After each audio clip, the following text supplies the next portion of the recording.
How's it going, my bakers? Hope you're having a great day. Welcome back to the channel. In today's video, I have another sweet bake for you, a blueberry cheesecake slice. So let's go to the kitchen and check it out.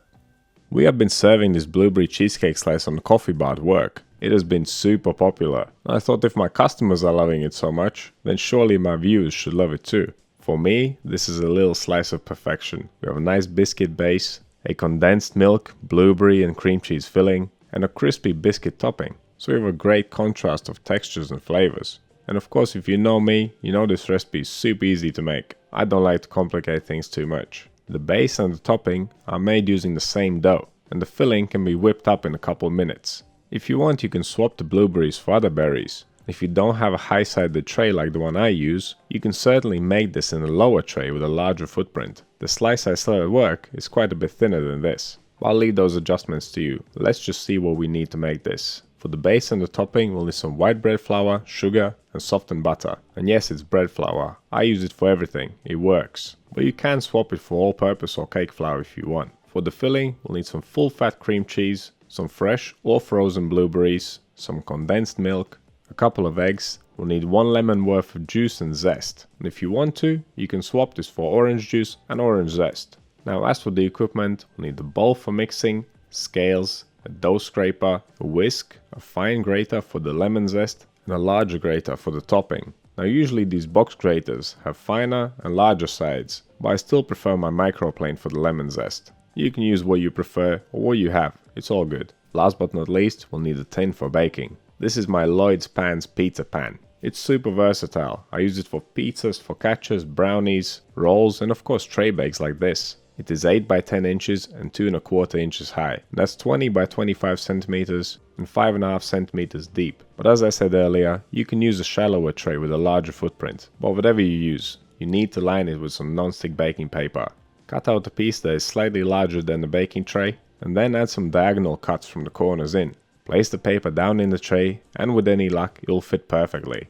Okay, this is one of those super simple recipes where the first step is preheating the oven, so turn it up to 170 degrees Celsius fan on, and that's 338 Fahrenheit for my American friends.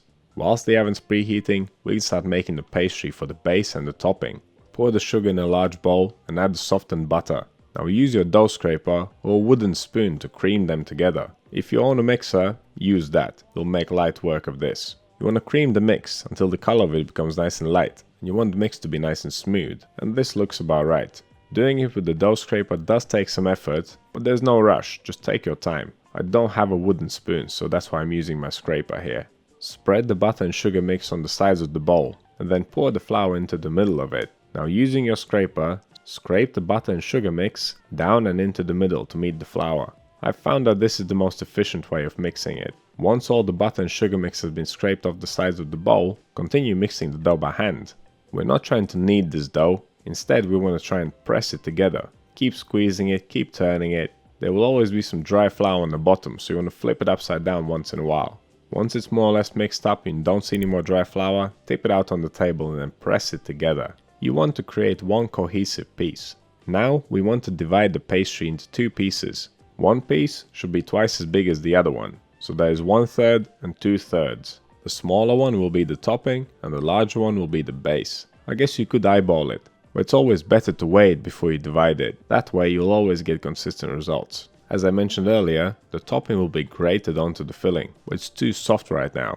So we will wrap it up in cling film and pop it in the freezer. It'll be frozen enough by the time we are ready to use it. Now grab your non-stick paper lined tray, pick up the larger piece of pastry and crumble it all over the surface. Crumbling it up like this is the best way to ensure that it's nice and even in the end. Once you have crumbled it up, use your fingers to press it in shape. Try to fill all the corners, try to make it nice and straight. Of course it doesn't have to be perfect. You're not gonna see this side of it anyway. As long as the bottom of it is nice and flat, that's all we care about. Okay, after you finish flattening out the pastry, you need to create a little lip around the edge. Because as we bake the pastry, it will shrink. And if it shrinks too much, it will leave a gap. And when we pour our filling in, it might run underneath the pastry and make a mess. So press the pastry towards the side of the tin using your fingertips. Do it on all sides. And this is what it should look like once it's done.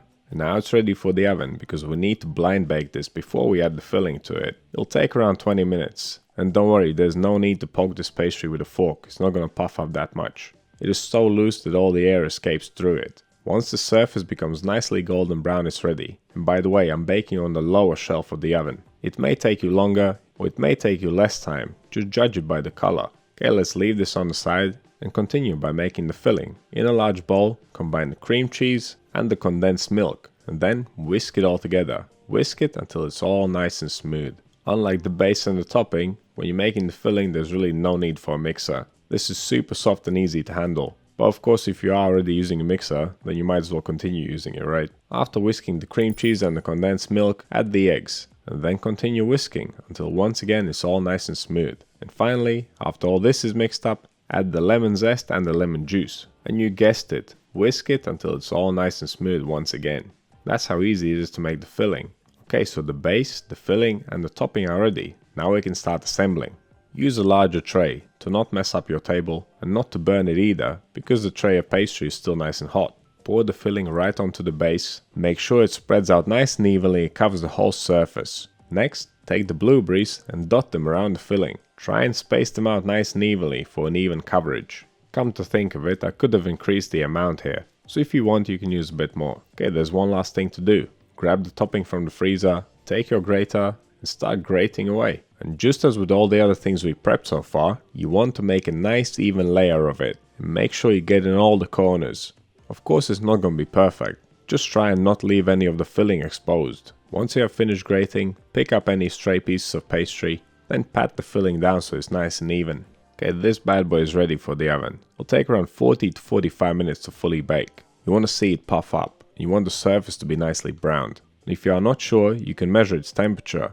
If it reads above 80 degrees Celsius or around 180 degrees Fahrenheit, it's ready. Well, at least the filling is ready, because the egg will have fully set at that temperature. From there, you only have to bake until you are happy with the color. And this looks good to me. It is nicely golden brown. You want to leave it to cool down completely before you remove it from the tin. Now, I didn't expect it to be so tall in the end, and what I should have done is cut my parchment paper slightly larger. Then I could pull it out by grabbing onto the paper. But here's another way of doing it. Place another tray on top, flip it upside down, lift it up slightly, give it a quick tap and shake, and it should fall out. And now just carefully flip it right side up again. I like to pop this in the fridge so it cools down completely, and then it's easier to slice. But unlike the brownie that I made, I actually prefer this at room temperature. It's much softer and nicer to eat that way. But how you enjoy yours is totally up to you. This thing is seriously good. Now all you need to do is make yours. So what do you think of this recipe? And what's your favorite cheesecake? Let me know down in the comments. If you want to see more videos like this one, click over here. Subscribe to the channel, click right here. But that's all I have for you today. Thank you so much for watching. I'll see you in the next one.